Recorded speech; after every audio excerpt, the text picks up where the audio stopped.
Hey yo tout le monde, c'est Hitchfly, j'espère que tout le monde va bien. Aujourd'hui on se retrouve pour ce nouvel épisode de Un jour un tueur tant attendu suite à mon déménagement avec ce nouveau setup audio et vidéo. J'espère que la qualité sera au rendez-vous, c'est parti. Vous connaissez tous la famille Addams ou bien même Dr Strange. Aujourd'hui je vais vous parler d'un certain tueur qui s'appelle John Bodkin Addams. Plus connu sous le nom du Dr Death, c'est un docteur qui nous veut du mal. Accusé de pas moins de 163 victimes envers ses propres patients, voici son histoire.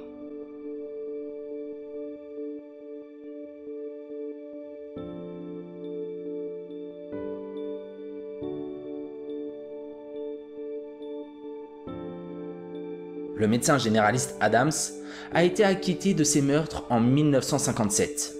Bien qu'il s'est avéré être l'étrange bénéficiaire de plus de 132 héritages provenant de ses propres patients. Comme d'habitude, n'oubliez pas de liker, commenter et vous abonner si ce n'est pas déjà fait, en espérant que ce nouveau setup et la qualité est au rendez-vous.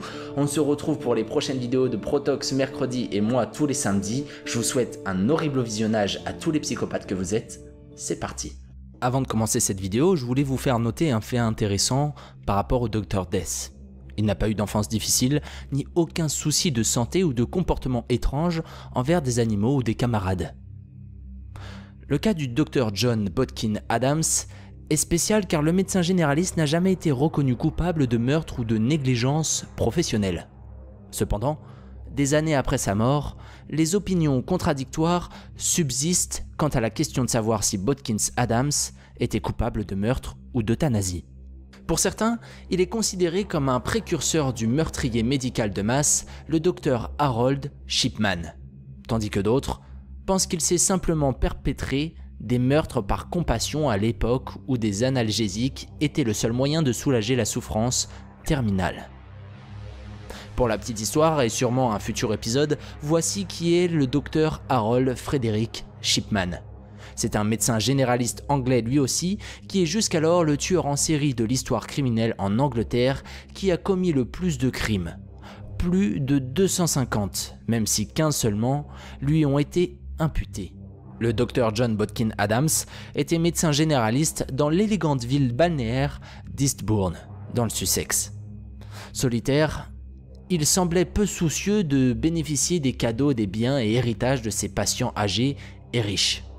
Il n'était pas connu pour être un praticien hors pair, mais il était reconnu pour sa compassion et sa persévérance, en particulier envers ses patients âgés qui lui faisaient confiance à 100%. Cependant, d'autres aspects de son modus operandi suscitaient des inquiétudes, notamment sa tendance à utiliser des médicaments dangereux et, comme l'ont décrit certaines critiques, un intérêt pathologique pour les volontés de ses patients. Sa première victime s'appelle Edith Alice Morel. Suite à une attaque, cette pauvre patiente a été partiellement paralysée.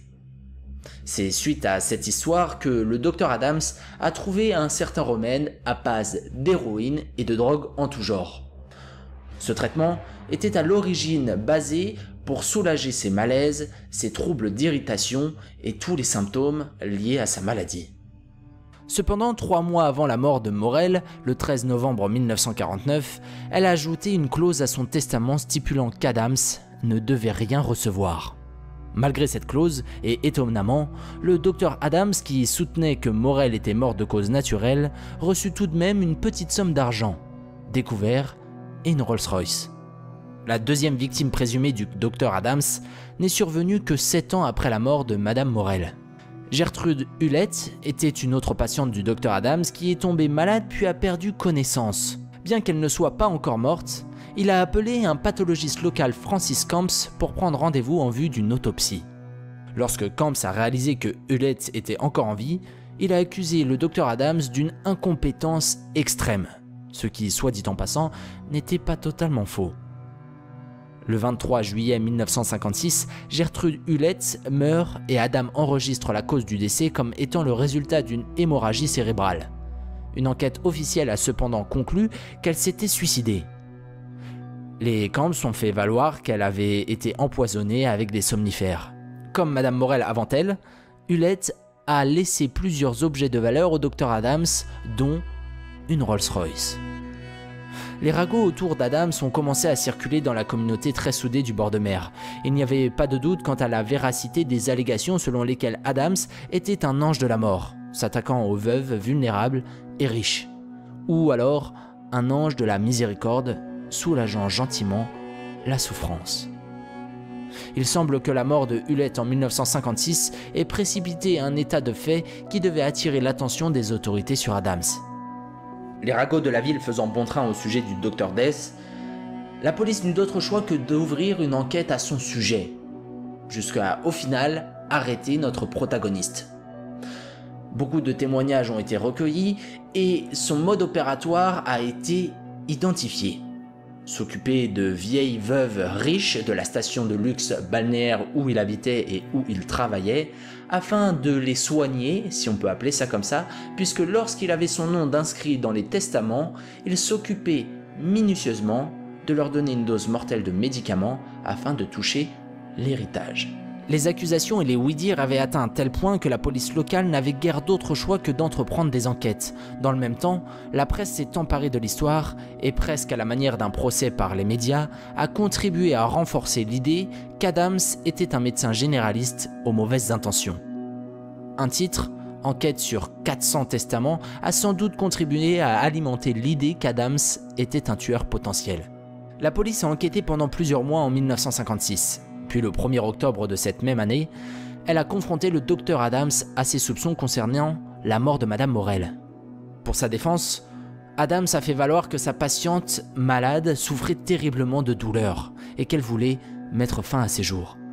Il a fait valoir que ce n'était pas un crime de soulager les souffrances des malades en phase terminale. Mais c'est l'héritage laissé dans le testament de ses patients qui a amené la police à se méfier des motivations d'Adams. Le procès d'Adams a eu lieu en mars 1957. Sir Frederick Godefroy Lawrence, son avocat, a basé sa défense sur le fait que les accusations n'étaient portées que sur de simples témoignages au sujet de sa première victime, et que tout ça ne tenait pas debout. Après enquête, il s'est avéré que Madame Morel avait été soignée 24 heures sur 24 par une équipe de 4 infirmières. Ces mêmes infirmières ont témoigné que le docteur Bodkim Adams avait l'habitude d'injecter à ses patients des doses grossièrement excessives de médicaments antidouloureux, tels que la morphine et l'héroïne. Bien qu'elles aient été profondément choquées et soupçonnées de ce comportement, elles ont estimé qu'en tant qu'infirmières, elles ne pouvaient pas faire grand-chose. La situation semblait sombre pour le docteur Adams jusqu'à ce que son avocat contre-interroge la première des infirmières qui avait donné des preuves aussi accablante. Lawrence a réussi à obtenir d'elle que toutes les injections faites à Madame Morel soient soigneusement consignées dans un carnet, avec des détails sur son état à tous les stades de sa maladie. Cette procédure était une pratique courante pour tout patient en phase terminale. Lorsque Lawrence a produit non pas un, mais 8 carnets négligés par les enquêtes de police, il s'est avéré qu'ils contenaient tous les détails du traitement de Madame Morel pendant plusieurs années avant sa mort. Les infirmières elles-mêmes avaient également écrit dans ces carnets et l'examen des notes a permis de découvrir que leurs souvenirs ne correspondaient pas tout à fait à leur témoignage verbal devant le tribunal. Une défense rondement menée. Se pourrait-il que ces infirmières se soient laissées influencer par des ragots malveillants circulant dans la ville, ainsi que dans les médias? Le fait qu'un seul des 2 témoins médicaux experts de l'accusation était prêt à dire qu'un meurtre avait été commis a également joué en faveur d'Adams. L'avocat a également pu démontrer qu'il n'était pas un témoin fiable. La défense du docteur Adams a réussi à éviter qu'il soit forcé de comparaître à la barre des témoins et par conséquent, aucune preuve du dossier de Gertrude Hulett, y compris le témoignage d'une infirmière, n'a pu y être produite au tribunal. Cette infirmière, qui avait travaillé avec Adams lors de son séjour en juillet 1956, lui aurait dit, je cite, « Vous vous rendez compte, docteur, que vous l'avez tué ». 15 avril 1957, il n'a fallu que 45 petites minutes au jury pour déclarer que le docteur était non coupable. À savoir, la police a acquis un mémorandum appartenant à un journaliste du Daily Mail concernant des rumeurs d'homosexualité entre un officier de police, un magistrat et un médecin. Ce dernier impliquait directement Adams, le magistrat, qui était Sir Roland Gawain, maire d'Eastbourne de 1929 à 1931 et frère de Rupert Gawain, député d'Eastbourne de 1910 à 1924. En somme, de grosses personnalités de la ville. Gwaine était le patient d'Adams et il était connu pour lui rendre visite tous les matins à 9 h. Ils passaient de fréquentes vacances ensemble et venaient de passer 3 semaines en Écosse en septembre de cette même année. Le policier n'était autre que le chef de la police d'Eastbourne, Richard Walker. En raison de ce lien, Adam n'a pas passé beaucoup de temps à poursuivre cette enquête, bien que l'homosexualité ait été un délit en 1956. Cette note de service témoigne toutefois des liens étroits entre Adams et les autorités d'Eastbourne à l'époque, qui ont sûrement fait pencher la balance. Voici 2 faits étranges parmi beaucoup d'autres qui ont aussi permis à l'enquête d'être ce qu'elle est aujourd'hui. 14 mars 1956, Alfred John Hulett meurt à l'âge de 71 ans. Il était le mari de Gertrude Hulett. Peu après sa mort, Adam se rend chez un chimiste pour obtenir une solution hypodermique de morphine de 10 cm3 au nom de Monsieur Hulett contenant 5 grammes de morphine, ainsi qu'une ordonnance datée de la veille. La police a soupçonné que c'était pour couvrir la morphine qu'Adams lui avait donnée à partir de ses propres réserves privées. Monsieur Hulett a laissé 500 livres à Adams dans son testament.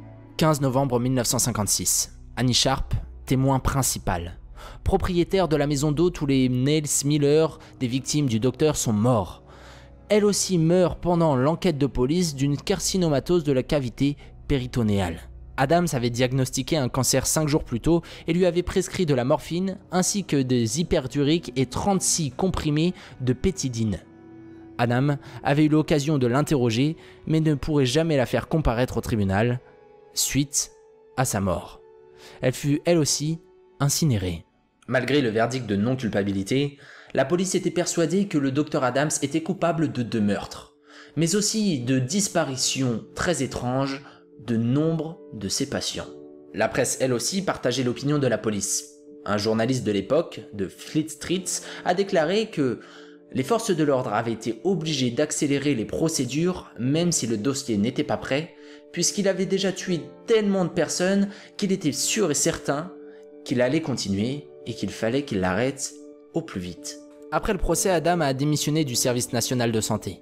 Il a ensuite été condamné à la même année pour falsification d'ordonnance et a dû payer une amende de 2200 livres sterling.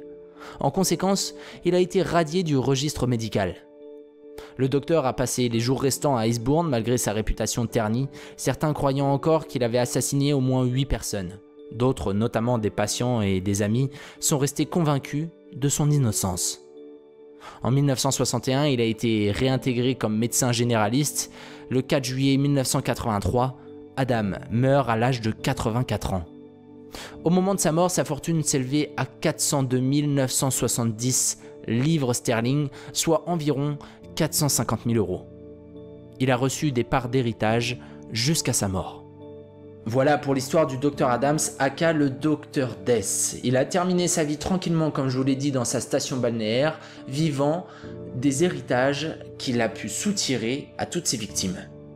J'espère que cette vidéo vous aura plu, j'espère aussi que la qualité audio et vidéo s'est améliorée. Comme je vous l'ai dit, je viens de déménager, alors on espère en tout cas que ça vous plaira, qu'il y aura une qualité qui sera présente, en tout cas élevée par rapport à ce que je pouvais vous proposer avant, par rapport au confinement. Toutes les vidéos que vous voyez, c'était des vidéos du confinement, j'avais pris énormément d'avance. Donc je vais essayer d'améliorer encore un petit peu tout ça en fonction du setup. Portez-vous bien, c'était H5, ciao tout le monde.